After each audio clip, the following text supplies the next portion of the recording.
Hello friends, and welcome to Escaping the Mouse with your host, me, Breck Roll. Alright, it is Sunday, it's my first day of my long weekend, and it's 5 days and counting until we open Silo of Screams. I'm down here for the opening cast meeting here. We're kind of breaking in some new cast members that are going to be in the attraction this year, and I am going to be revising my role as the creepy dentist. So I've already talked to John. I think he's going to give me a little bit of an interview, and we're going to talk a little bit about how this all started and maybe the kinds of things that we're going to be doing this year. This is going to be fun.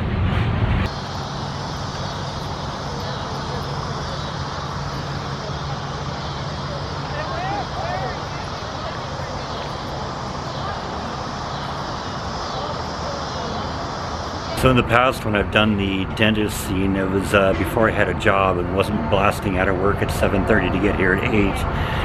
And so I had a little time to sit in the chair and have the makeup artist do some pretty convincing scars and stuff on my head. This year I got to kind of do that on my own. So they've been kind of showing me some of the basics on doing it.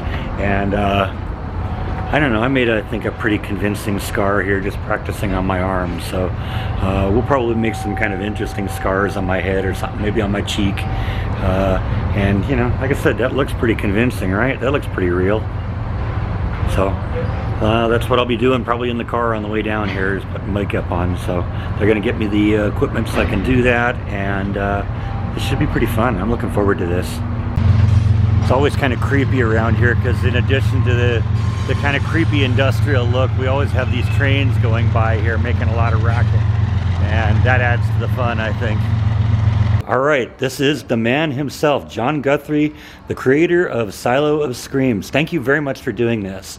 First off, I want to get a little history of how this all started.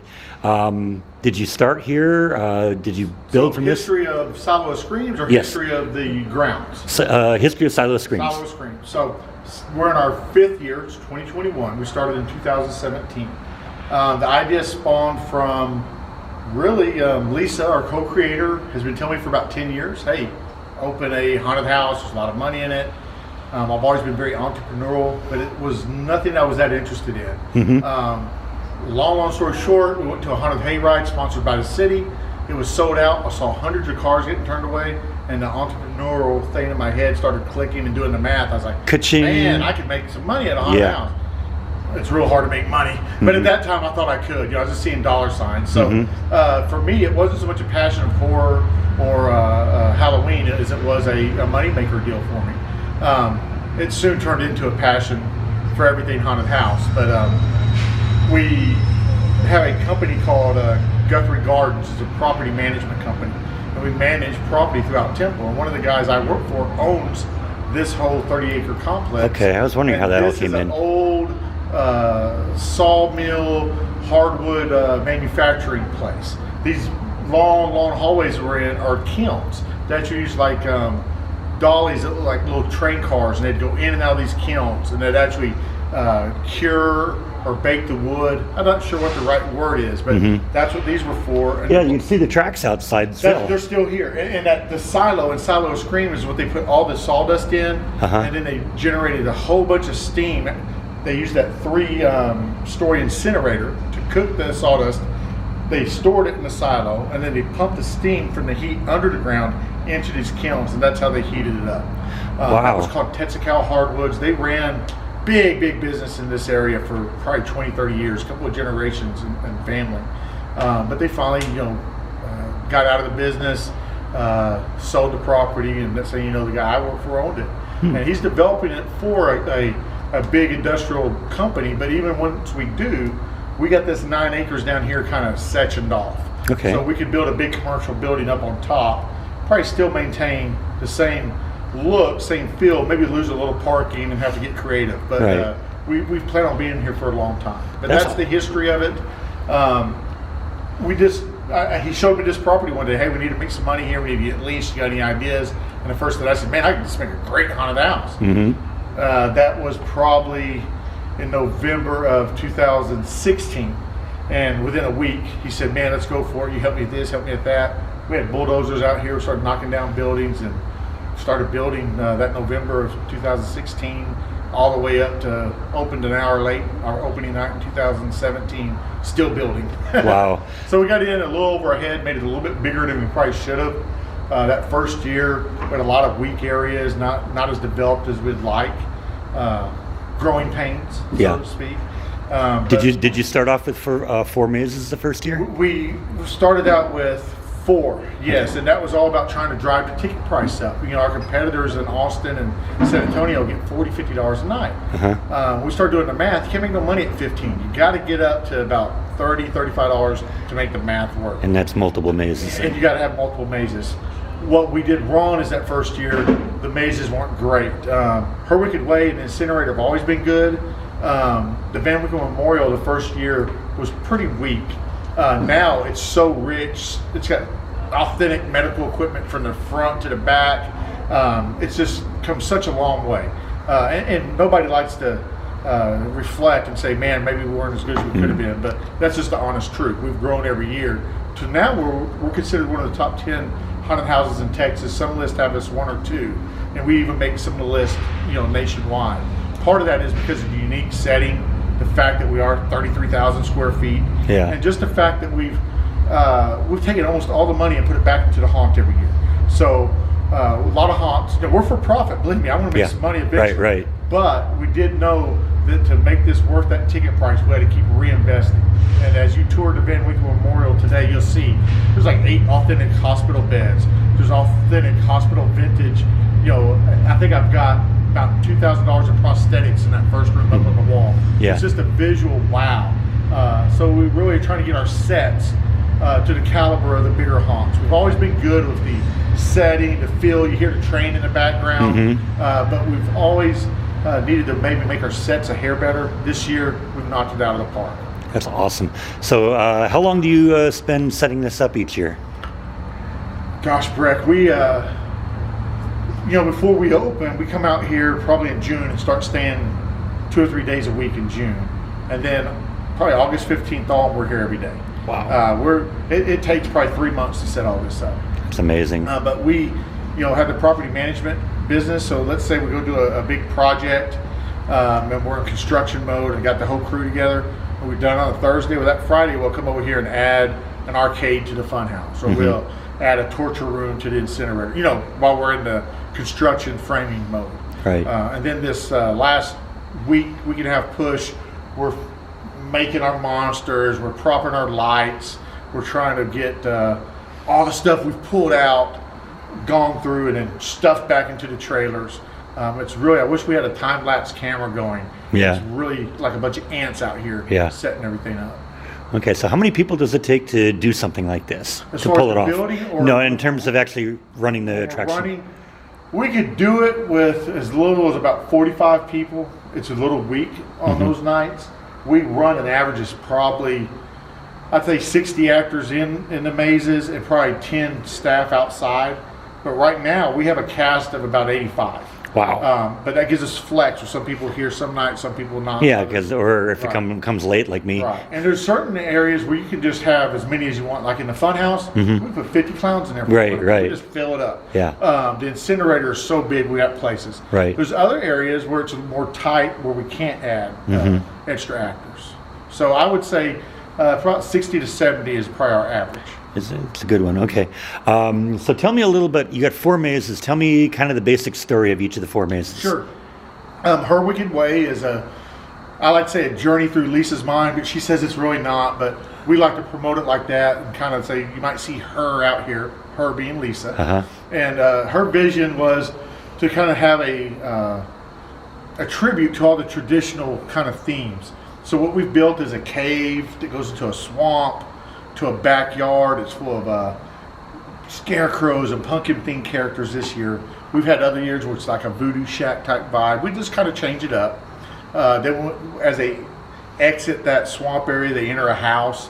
1 year the house was hillbillies.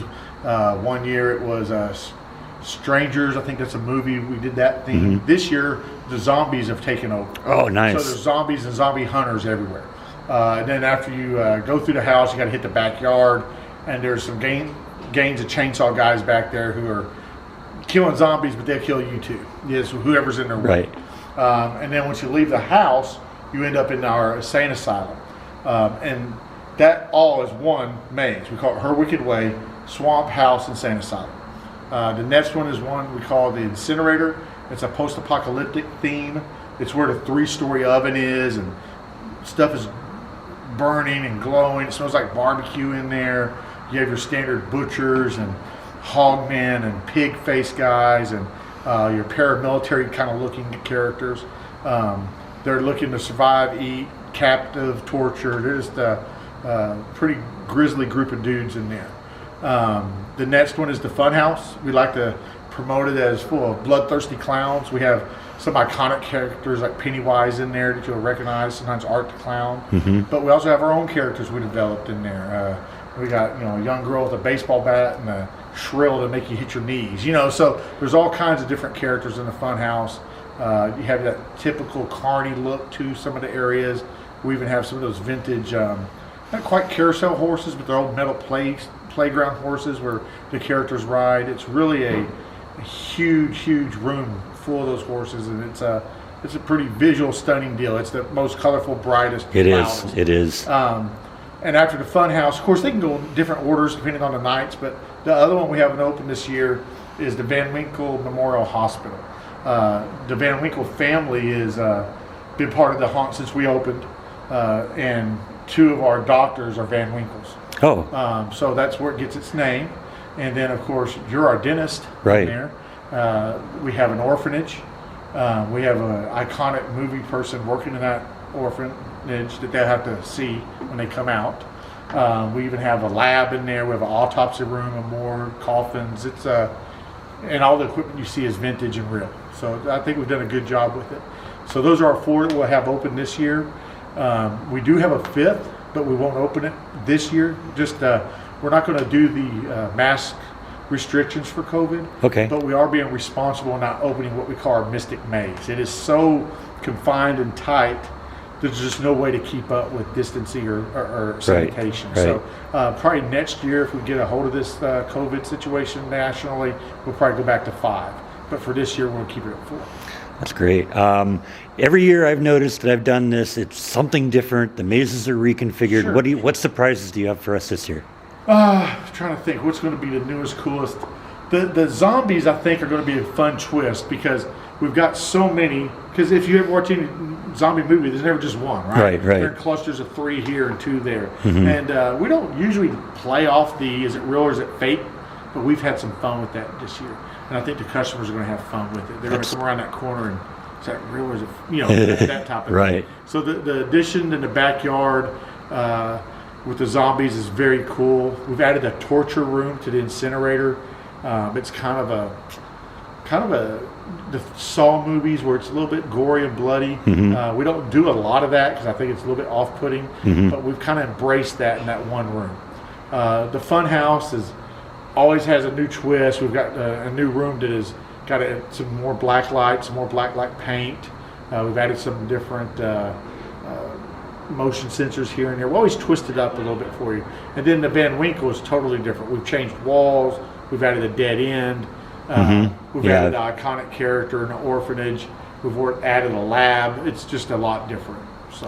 All right. So what nights is this running? So we're every Friday and Saturday night in October. So it's real easy. Opening night is Friday, October 1st. And then we're going to be, of course, here Halloween night. Halloween night. Okay. So if people want to get tickets, where do they go? The easiest way is to go to our Facebook page and just hit buy tickets. Okay. In probably 24 hours, the website will be caught up where you can just go to the website and buy tickets. I think right now you go to a St. Patrick's event that hasn't been updated yet. But the best way is go to Facebook, hit buy tickets, takes you to a link, shows the whole calendar. Another thing we're doing this year, we've never done fast passes before. We're doing fast passes this year because customers have clamored for it. We're not selling a lot of them, about 20 an hour, but you spend a little bit more money if you want and avoid the lines. Those first 2 weekends aren't that busy. It's busy, but I don't think you really need the fast pass. It really kind of gears up as you get closer to Halloween. Those last 3 weekends, if you're trying to do 2 haunts in a night or going out to eat, you might utilize that. If not, who cares if you're in line? We got characters walking around. We got music playing. It's really kind of an event. You will be here a few hours, and some of that time is spent in line, but you're having fun the whole time. It's not like some drag. It's a lot of fun. That's good. All right, so what are the hours? 8 o'clock, the ticket booth opened about 7:45. We let the first group of customers in at 8. We're doing timed tickets on every 30-minute intervals. And then the last group has to be at the bus or in by 11. And we stay till everybody gets to do all their attractions. So we're open 8 to 11, but really if you're on the grounds at 11, you probably don't walk out of here until 12, 12:30. So until the last soul is devoured. Yeah, you got it. That always sounds good. And then we have food trucks on site. We have the cleanest porta potties in town. We have security with the Bell County Sheriff's Department. We really try to run a top-notch operation here. All right, and how much is it to get in? It varies on the night, but it's basically $29 for those first, I think, 2 or 3 weekends. Goes up to $32 the last 2 weekends. All right. And that's one price gets you all 4 attractions. All right, anything else you want to add? No, just come see us, guys. You know, we work so hard. We want to show it off. Everybody's looking to get out of the house and have some fun. And you want to feel safe. It's a nice outdoor environment. Nobody's going to look at you sideways if you do decide to wear a mask and stand back a little bit. I think you can come out here and really have a good time and feel like you're having a safe time. All right. Thanks so much for doing this, John. This is going to be fun. I'm looking forward to this. We're glad to have you on board. Thank you so much. Thank you. All right, so I think that's the end of our vlog. I want to thank John Guthrie again for doing that interview. That was a great interview. I learned a lot myself about this, and I'm really excited to be doing this. I'm going to be working here every night, so if you get a chance, come on down. I won't be able to break character when I'm in there, but you know, if you say something to me, I'll acknowledge, you know, I'll at least recognize that it was you. And you know, maybe I'll mention it later on. But anyway, I think that is all that I have for tonight. Thank you as always for watching, and I'll see you next time on Escaping the Mouse. Pleasant dreams.